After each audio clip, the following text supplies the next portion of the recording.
Sous-préfecture de Guéyo, des tout-petits au nombre de 380, heureux de regagner les salles de classe, eux qui n'espéraient plus aller à l'école. Après avoir suivi des cours intensifs dans des classes passerelles, ils reçoivent leur kit scolaire. Je suis très content. Je vais travailler à l'école. Je vais devenir policier. Je remercie celle de Children. Dans le cadre de la lutte contre le travail des enfants, l'ONG Save the Children, à travers le projet Work No Child Business, entendez, le travail ce n'est pas l'affaire des enfants, initie des classes passerelles dans la région de la Nawa, grande zone productrice de cacao, afin de reprendre les enfants non scolarisés ou déscolarisés. Aujourd'hui, grâce à l'ONG Save the Children, ce sont des centaines d'enfants dont l'âge est avancé pour la scolarisation, qui rêvent à nouveau de retrouver le chemin de l'école, car à travers l'école, ils peuvent avoir un avenir meilleur. Le projet Work No Child Business a pour objectif principal de contribuer à l'élimination du travail des enfants dans le secteur du cacao, mais également à offrir aux enfants l'accès à l'éducation de qualité.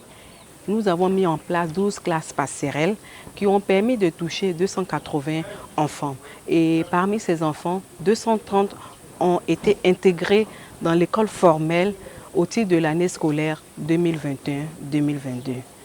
L'objectif, selon les responsables de l'ONG, est de mettre en place pour l'année scolaire 2021-2022 40 classes passerelles qui permettront à 1068 enfants de quitter les plantations et de reprendre le chemin de l'école.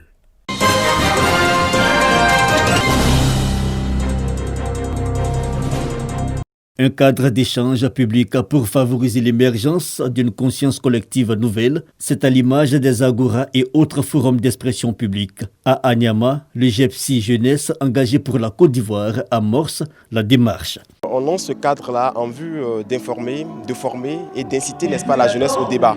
Parce que nous sommes aujourd'hui à un niveau d'immaturité, si je peux m'exprimer ainsi, grandissante ici en Côte d'Ivoire. Et partout, c'est le buzz qui fait l'actualité.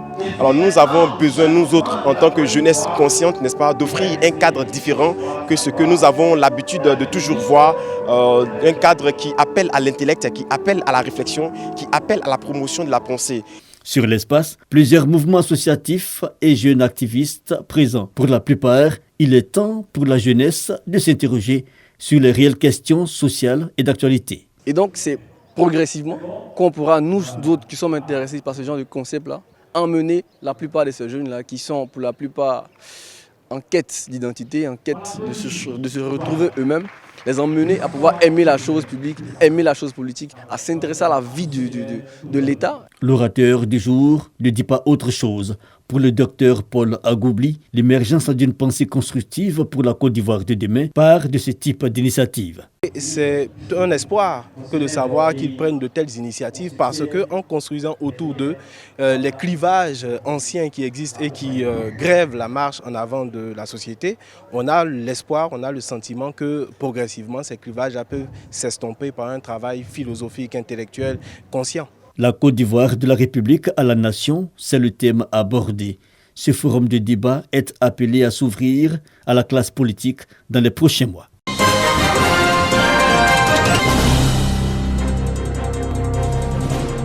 En arrivant à la tête du comité de normalisation FIF, il y a exactement 16 mois, soit le 14 janvier 2021, la présidente Mariam Dao Gabala et son équipe avaient 4 missions précises, à savoir gérer les affaires courantes de la Fédération ivoirienne de football, qui sont entre autres la reprise des championnats ivoiriens Ligue 1, Ligue 2, D3 et le football féminin. La deuxième mission d'ordre juridique était la révision des statuts pour déboucher sur la troisième mission, qui était l'élection du président de la Fédération ivoirienne de football.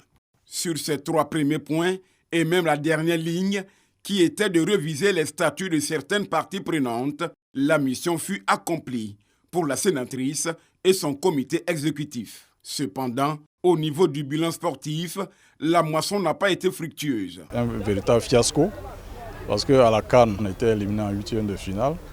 ce qui n'est plus arrivé à la Côte d'Ivoire depuis bien longtemps.